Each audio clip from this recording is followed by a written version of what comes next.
hello, and wanted to take this opportunity to give a really warm welcome to Emma as she finishes as a part-time regional minister and becomes full-time regional minister for South Wales Baptist Association. So Emma, welcome to you. It's great to have you on board full-time. Thank you very much. Really exciting times. Absolutely. And I thought, I know the story of how this has come about, and I think it's a great story. And I thought we should share that story. So thank you for agreeing to do that.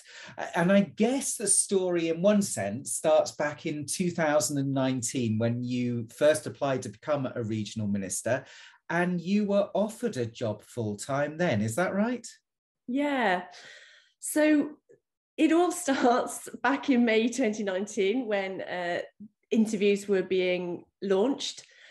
And to be quite honest, I didn't even apply to be a regional minister, not really. I had heard that they were looking for team ministry, and I was very passionate about CYF, still am, always will be. And with the work that I was doing with the CYF Roundtable, I wanted to make that bigger within South Wales, be able to implement things, be able to encourage our children's, youth and families workers. And so I really went to that interview trying to offer something a little bit outside the box.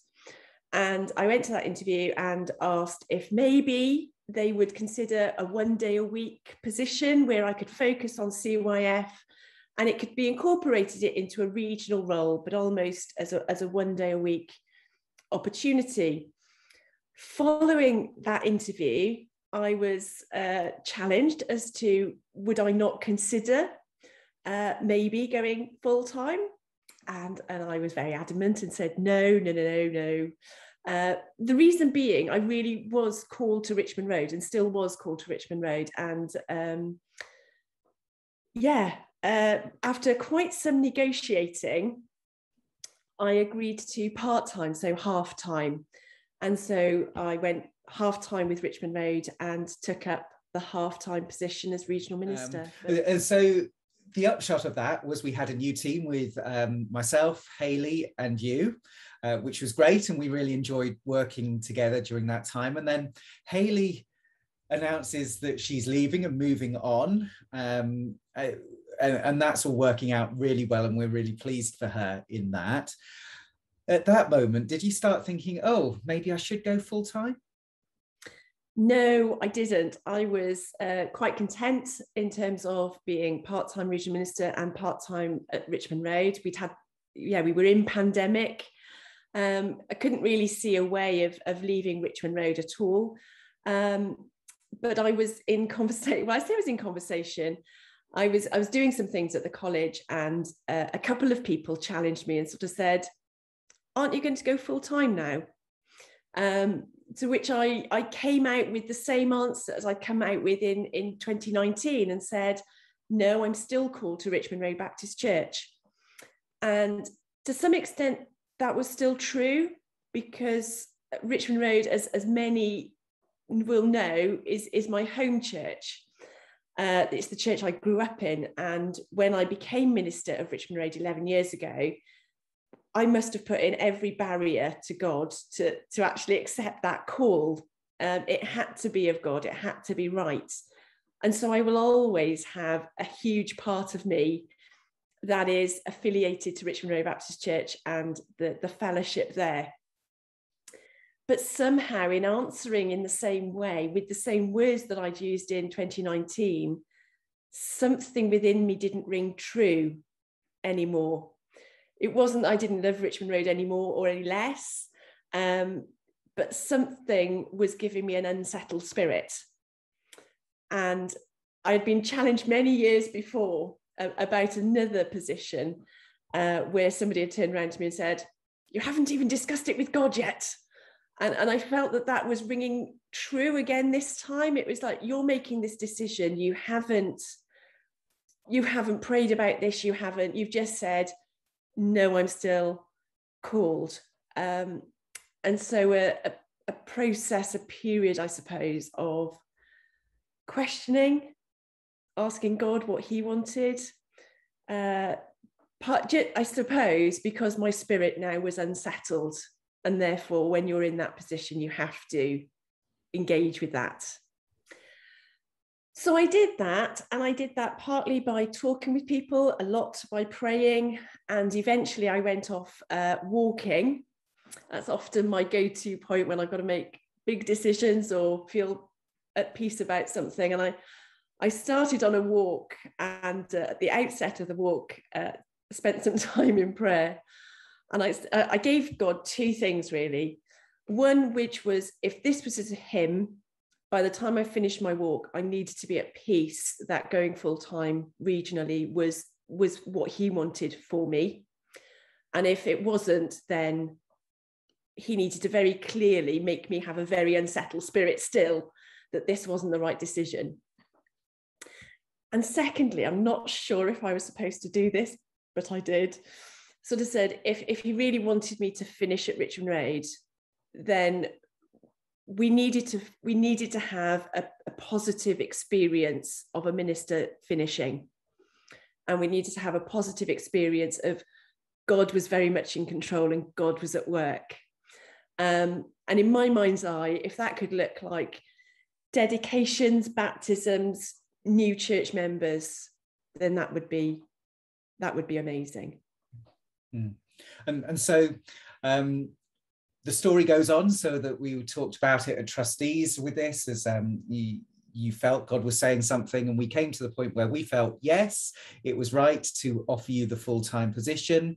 Tell us what was happening in the church and how things developed there with your wanting to finish really well. So we got to, I think, June, and the position had, I say tentatively, been offered. We were in serious conversation, and we were looking to reopen the church. So we hadn't opened at that point. We didn't have in-person meetings taking place. But through the pandemic, I had a couple who had been talking about church membership.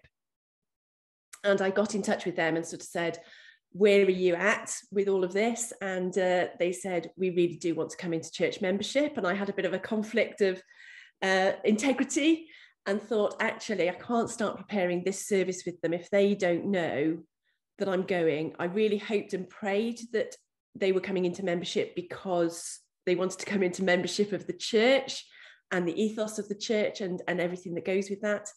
But I did just need to make sure. So I shared what was happening with them, because it hadn't at that point gone public with the deacons or the church.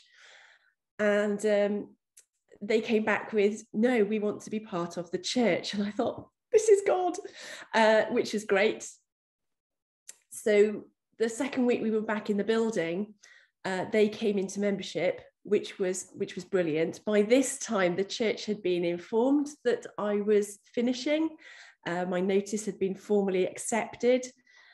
And I started having interesting conversations, shall we say.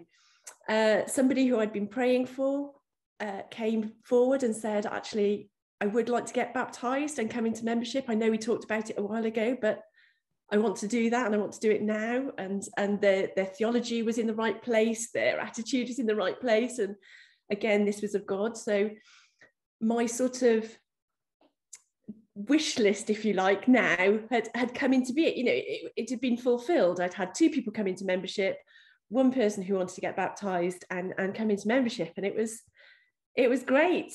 And then I came off the phone with one person to receive a text message from somebody else saying, I know I've been procrastinating about this, but I'd love to have my baby daughter dedicated, and can I get baptized? And the elation, it was, okay, God, thank you. And it just continued. It just continued to the point where we'd, within the last month and a half of ministry at Richmond Road, we had 4 people come into membership who had been baptized previously in other churches many years ago, but had been away from church and felt, I think their terminology they used in their sort of testimony was they'd been in a spiritual wilderness for some time and had found home at Richmond Road. So we had 4 people come into membership, a baby dedication, and then 5 people in the end got baptised and all came into membership. Fantastic. I love the way you tell that, and it's kind of, initially you would probably been just delighted that one person was being baptized, one couple come into membership, and there's a dedication, and suddenly God blesses far more than that. Yeah, I mean, to say that I was ecstatic, and a number of people have sort of said you can't really leave in a better place than that.